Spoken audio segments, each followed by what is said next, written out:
Hi guys, this is your boy Abdul again, and you're welcome to another episode of This Is Us. And we're still with the usual suspects, Jude and Nana. How you doing, guys? Hello. Usual suspects. Okay. Oh, Doing okay? it's been a while, guys. It's Yeah, nice to see you guys again. yeah, nice to see you guys. How have you been? Likewise. Oh, good. Yeah, energy crisis, economic poverty, everything is happening. Food Right, prices is I going know, up, and I've I started. Yeah, know, I've I started. know. I've started to do everything's fasting, expensive. deliberate fasting and prayer. Right, right, that's good, that's good. Now, everyone's aware what's just happened. The Queen is dead. Of course, there have been comments flying here and there, and I think it's what we're talking about it. The whole world woke up to the news of the Queen's demise on Thursday, 9th September. I'll just like us to share comments that have been flying around since then. Nana, what do you think with regards to comments that have been flying around regarding if the Queen was a saint or the Queen was a villain of the family of the monarchy? I don't, I think my views on this, I think I'm a bit conflicted because, on one hand, right, you've got this great leader, female leader, who's led, essentially led Britain for a number of years and through a lot of different challenges. But then I don't think you can, I don't think we can sit here and deny the atrocities that the British Empire committed. And a Mm, lot of the things that happened did happen. It was also during her reign. So I don't ever want to sit here and tell people who are perhaps still dealing with the emotional trauma of what the British Empire did to their families that they don't have a right to feel the way that they feel. And I know that there was the American professor who got a lot of flack on social media for tweeting something about the Queen's death. And for me, I was like, from a personal perspective, I personally wouldn't have said that about the Queen's death. But then I also can't take away what her experiences are and what her families endured from the Biafra War, because the Biafra War, in a way, was facilitated by the British government and the British Empire. So when somebody talks about their pain, I don't think I can sit there and tell them that, okay, you shouldn't say this or you shouldn't feel this way. That's the way that she's chosen to deal with it. And I didn't, in my opinion, I just felt like it was very improper for everybody to pile on her the way that they did, because people did pile on her. And all of a sudden, she had a whole bunch of people, because I actually follow that professor on Twitter that we're speaking about. So I didn't agree with what was said, because I wouldn't have done it. But then again, I also, on the flip side, don't want to take away from her. That's how she feels. She should be able to essentially be able to. That's how she feels about the Queen's death, and rightly so. Perhaps if my family had suffered at the hands of the Empire, I might have that same reaction. Who knows? But like I said, I haven't walked a day in her shoes, so I cannot criticize her for doing that. That's my personal. That's how I took it. mm. All right. And she put out a statement explaining why her initial reaction to the death was that she wrote a statement explaining the reasons. Well, that's a whole new perspective. Jude, Yes. what do you think, Jude? First of all, moment of silence for the Queen and our poor liquor for the recently deceased. He's an ancestor now. May our soul rest in Yes. peace. I agree Amen. with a bit of the things that Nana said. Like, for example, okay, the Queen has died. She's done well. She's part of an empire come across the period where most of the countries in the Commonwealth were still under the British Empire. But we can take from the fact that she was a great leader as well, and she's been through a lot. She's a human being. Again, the way the professor chose to express our opinion, none of my business. I can't tell her what to say or what not to do or what not to, how not to react. But would I have reacted that way?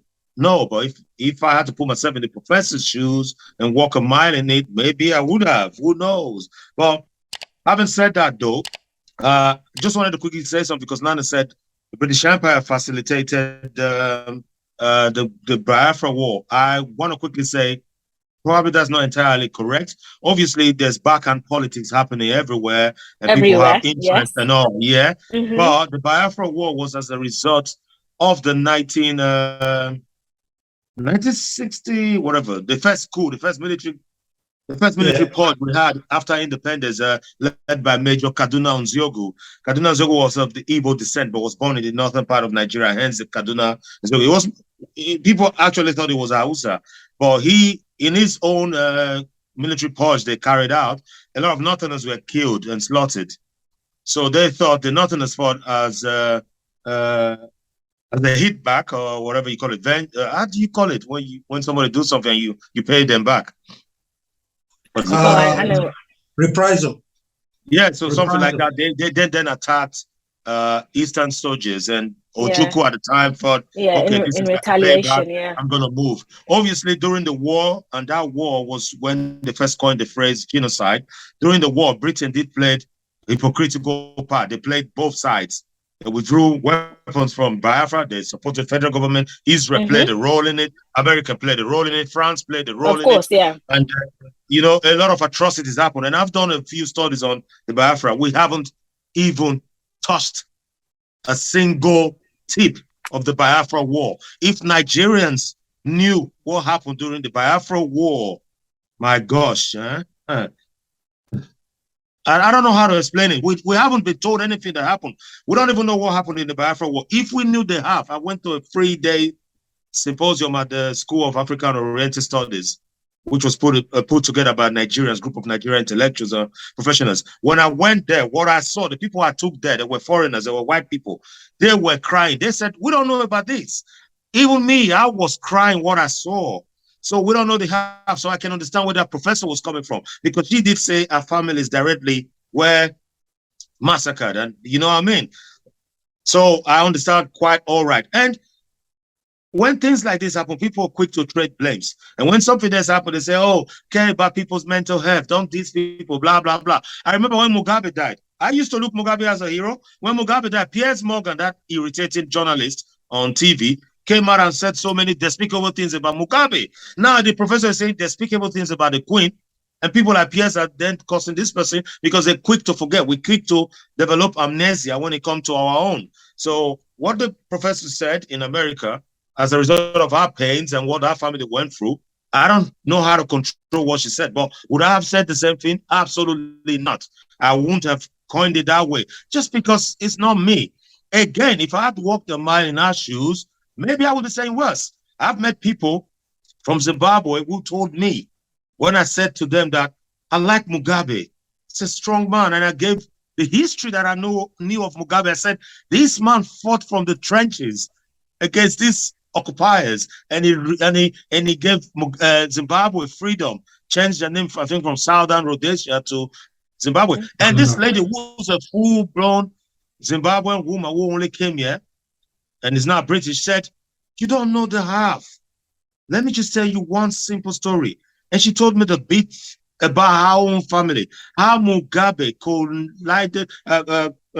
collaborated with the British people to destroy a certain tribe of our country. And no one has ever told me this. And I was like, what? And she said her father was one of those people. How they dragged him out of his car, was a police chief. How they dragged him out of his car, took the tires off his car, put the tires on him, and set him alight and members of his family. So with that story now, I have a different picture of Mugabe. You see where I'm coming from? So we hear stories half and half, especially as it suits us. That's how we hear stories. Prior to this day, I don't know who that Professor Uju Anya, I think that's her name. I don't know who she was. Yeah. I never heard about her. I don't know whether she's famous or anything. But now the world knows her because she's been able to use this as an avenue to bring out the sufferings of the Biafra. Starts a different conversation altogether. You know what I mean? So, yeah, that's my take on it. We know in parts. We don't know too much. The Bible even said it. Things are revealed to us in parts, not in full picture. So that's why I'm not quick to judge her. I'm not quick to judge even the Queen, because we know things in part. We don't know what goes behind. People think the Queen actually holds absolute power. She doesn't. That's for a fact. She doesn't have any powers. I don't think she would have pronounced, "Oh, get out of Nigeria," and people would leave. I don't think they have that power as well. So I think everyone on both sides need education, and I think I always say, as a person, we should allow different opinions. It does educate us. Now I know about this person. Now I know about the atrocities Mugabe, who later become an enemy of the British, did with the British. They gave him sir. He's the only foreign head of state they ever gave a knighthood. And when he turned against them, they took the knighthood off him. You see where I'm coming from? So I'll leave it there for now. Yeah, I want to agree with both yourself and Nana in terms of how the professor feels. I mean, just like you've all said, we're not in her shoes. Just like you've said, the queen is human, and everyone thinks because she's the queen, she has absolute powers. That's not true. There are people who actually, dictate the terms to which they feel suits them. Every human being would actually be looking for where they're going to be benefited. It's just like the way we're screaming the way the current government in Nigeria is operating. But there's some diehard fans of the current president who believes that he's done no wrong. But that's how it is. I think we also need to move on and look at it that we need to better ourselves. Because from my perspective in Nigeria now, I think the British have kind of given us that opportunity to rule amongst ourselves. So we also need to think out of the box and see how we want to develop ourselves. And it's not just Nigeria, it goes across Africa.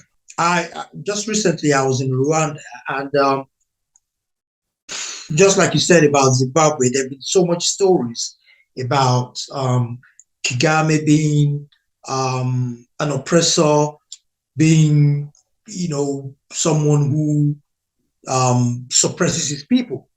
But on the other hand, we still have some indigents who feel Kagame has really, really done a lot for Rwanda. So it's neither here or there. So for me, I think we can't have it all. So I just think it's a bit too harsh on the Queen. She's done her bit as a human being, and I think the best thing is just to pray for her soul to rest in peace. That's my take on it, though. Okay, I agree with. Go on, Anna. Go on. I agree with that, but just to play devil's advocate, as much as we like to think of the Queen as being this person, and yes, she may have not sanctioned certain acts that took place, because of course we all know that you delegate when you're in leadership roles, and there are certain things that you might not be able to directly influence or whatever. But she stands as the representation for most people for British Empire and what the Empire did. And the Empire did atrocious things. And especially when it was during her reign, I don't think we can absolve her completely of responsibility. Because in the same way that if, for instance, right, with everything that's happening, whether in Nigeria or in Ghana, right, we know that perhaps at the moment there's hyperinflation in Ghana, everything's expensive and all of that stuff, and there's like a whole bunch of other things that's going on. The person that gets the blame is the president because he's the one in charge and he's the leader.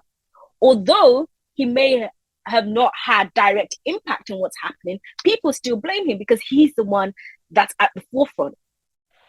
So in that same vein, I understand why there is a bit of like, okay, the Queen's dead, so what in terms of for certain people?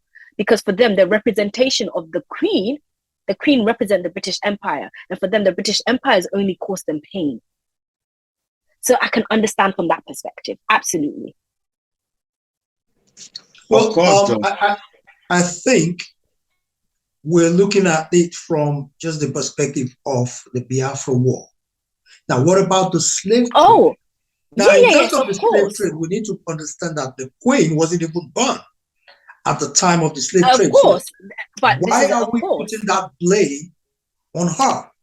But like I say, and I'm never going to stop saying this, is that people think of the royal family as a whole as being the British Empire. So it's not really just on the Queen alone. Some people are like, why am I, in a sense, some people are like, why do I have to sit here and pretend as if I am sad that the Queen is dead? Because for them, the royal family as a whole represent this thing that's caused me so much pain. Not so much the Queen in herself, because the Queen is a representation in our current, for us anyway, right now. For them, it's Queen Elizabeth right now because she's the head of state. But they when they look at the royal family, for them, the royal family is a representation of this thing that has caused them pain, and the British Empire as a whole. Of course. So when you speak to them, it's not just the Queen. The Queen is not. It's not just the Queen bearing personal responsibility. Is, how would I say it? Is the institution as a whole in itself. That's what people have issue with. So, and for me, I can't fault that. And like I said, as somebody who studied sociology and who looked into when you study sociology and you kind of like read about the atrocities that the British Empire committed, I completely understand why people have those views and why people feel that way. But again, this what I was saying. I understand it, but like I said, that doesn't mean also that I'm going to sit here and but this is my personal perspective. That isn't going to stop my humanity. I'm still going to say rest in peace the Queen. I can still understand that the death of the Queen is impacting people's lives negatively, because regardless of who she represents, I understand that she's also a mother, she's a grandmother, and in the same way that if I lose my mother or my grandmother, I'm going to be in pain and I'm going to mourn. And let's be for real, you typically, when we're raised, you don't speak ill of the dead, because you understand that there are people that love them that are also mourning them. So I wouldn't have taken that approach. So even if I don't agree with some of the things that the British Empire may have done, I can still I can still acknowledge that, okay, this person is dead and it's a shame and it's a pity, and there are people that are going to be mourning her death, and rightly so. So let me give them that opportunity to mourn. Perhaps me having this opinion or whatever other opinion I might have, this might not be the best time for me to share it. Absolutely. But like I said, you can only dictate what you do. I think you kind of have to leave other people to decide for themselves what they think is best.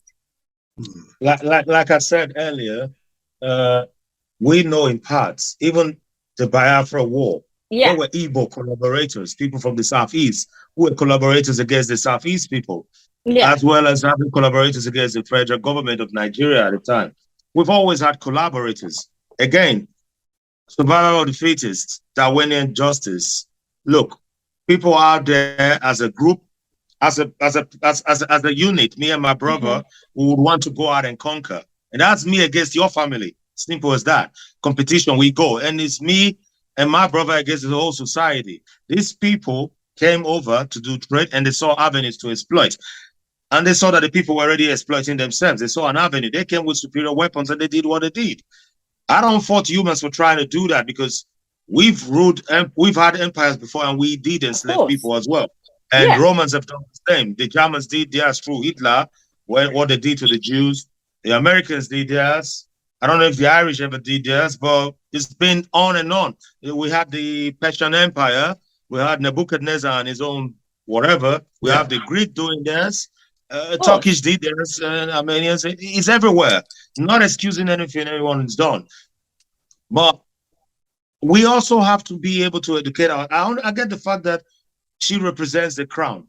But as far back 1900s, the king or the queen never had any powers. It was the government, the prime ministers, who had the powers. They were able to overturn. The kings and the queens never had any power. They were just ceremonial heads.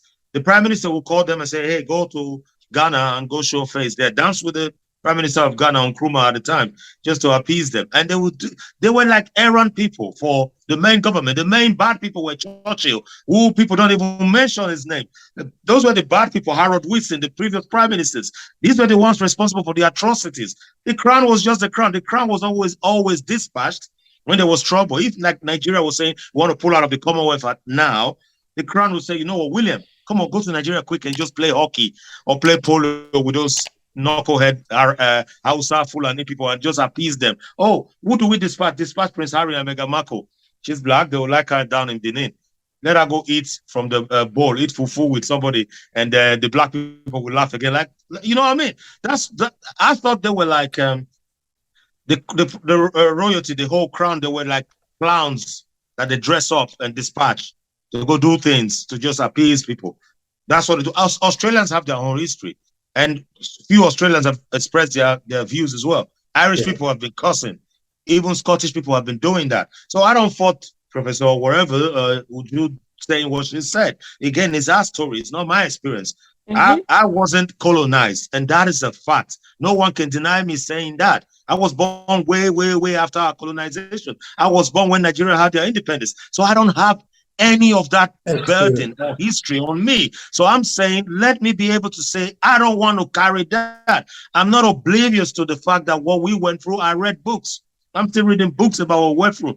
And the atrocities that was committed against our people, we've not even heard half of it. We need we need an entire eternity to go through the half of that. Fact. But I wasn't there. I didn't experience that. If my mom was alive, she would be able to tell me, and she did tell us things.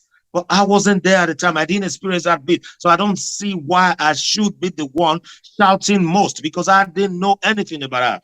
That's my point, where I come from. I didn't experience any of that. So if I come out and start shouting more than those who experienced it, I'll be a liar. Like that woman who her father was brutalized by Mugabe. She saw all of that. You mentioned Rwanda. We watched the movie Hotel Rwanda. That's much history most of us have got about Rwanda. And today we like Rwanda because Arsenal have it visit Rwanda on their jerseys. We like Paul Kagame, the way he does things now. But that history was brutal. That history was, it was coming a long time from what Belgians did there when they had separated the Tutsis and the Hutus from each other just because of how one's nose was tiny. The Tutsis had tiny nose. They were lighter in skin. They were tall, blah, blah, blah. So they used them to rule over the Hutus, who were big, black, big, broad nose, blah, blah, blah. And all of that atrocities happened.